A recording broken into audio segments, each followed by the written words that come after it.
రాష్ట్రంలో ఎస్సీల వర్గీకరణ ఆలస్యం కావడానికి కారణం ముఖ్యమంత్రి రేవంత్ రెడ్డినని ఎంఆర్పీఎస్ వ్యవస్థాపక అధ్యక్షుడు మందకృష్ణ మాదిగ ఆరోపించారు. నారాయణపేటలోని మెట్రో ఫంక్షన్ హాల్లో ఏర్పాటు చేసిన లక్ష డప్పులు వేల గొంతుకలు సభ సన్నాహక సమావేశంలో పాల్గొన్నారు. అంబేద్కర్ విగ్రహానికి పూలమాలలు వేసి నివాళులర్పించారు. అనంతరం డప్పులు వాయిస్తూ ఫంక్షన్ హాల్కు చేరుకున్నారు. సమావేశంలో మాట్లాడారు. ఎస్సీల వర్గీకరణపై సుప్రీంకోర్టు తీర్పు వచ్చిన వెంటనే వర్గీకరణ తీర్పును స్వాగతిస్తున్నామని అసెంబ్లీ సాక్షిగా చెప్పిన సీఎం ఎందుకు వర్గీకరణ చేయడం లేదని ప్రశ్నించారు. సీఎం మాట మార్చడంతో సభను ఏర్పాటు చేశామని, పెద్ద సంఖ్యలో తరలివచ్చి సత్తా చాటాలని పిలుపునిచ్చారు.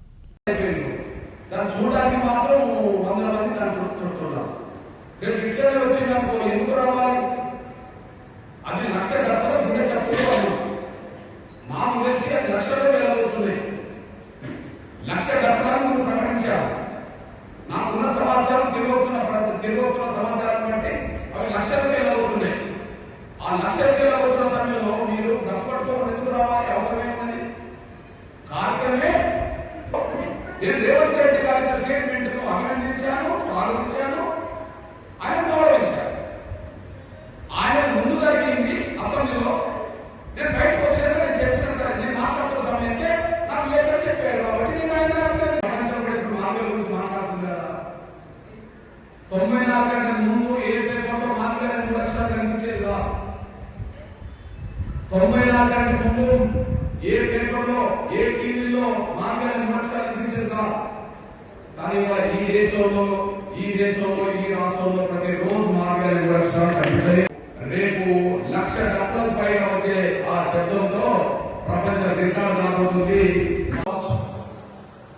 మీరు నిరాశ్వాసంలో గ్రహించి 30 ఏళ్ల ఉద్యమం తర్వాత 94 జూలై 7 ఎంఆర్పీఎస్ ఉద్యమం మొదలు పెడితే మొన్న జూలై 7 2024 30 ఏళ్ళు దాటింది. సరిగ్గా మనం ఫిబ్రవరి 7న లక్షల డబ్బులతో మన గుండె చప్పుల యొక్క మహత్తరమైన కార్యక్రమం ప్రకటించారు. మన ఆకాంక్షని, మన విజ్ఞప్తిని, మన డిమాండ్ని లక్షల డబ్బులతో ఒక దండోర రూపంలో వెళ్ళబోతున్నాం. ఇది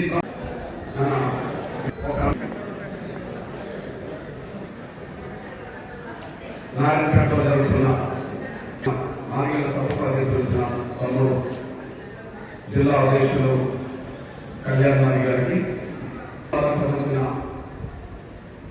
నా పెద్దలైన సోదరులైన ఉద్యమకాలైన ప్రతి ఒక్కరికి ఈ సభలో పాల్గొన్న ప్రపంచంలో చాలా ఉద్యమాలు జరిగినాయి. అట్లనే ప్రపంచ దేశాల్లో వాయిద్యాలు కూడా ఉన్నాయి. వాయిద్యం అనేది ఒక్కొక్క దేశంలో, ఒక్కొక్క రాష్ట్రంలో, ఒక్కొక్క సామాజిక వర్గంలో ఒక్కొక్క రకమైన వాయిద్యం ఉంటాయి. అందరూ ఉండకపోవచ్చు, చాలా వాయిద్యాలు ఉన్నాయి.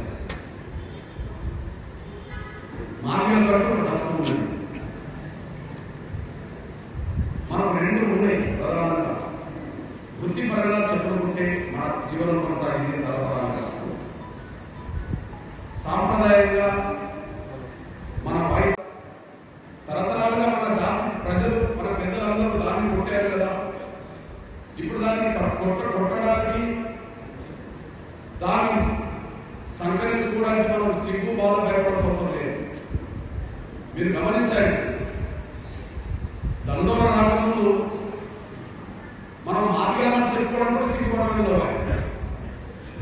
ఎంఆర్ఎస్ రాకముందు 30 ఏళ్ల క్రితం, అంతకుముందు నీ కులం ఏంటంటే మాదిగని చెప్పుకోవడం కూడా సిగ్గుపడే వాళ్ళమే, బాధపడే వాళ్ళమే, భయపడే వాళ్ళమే.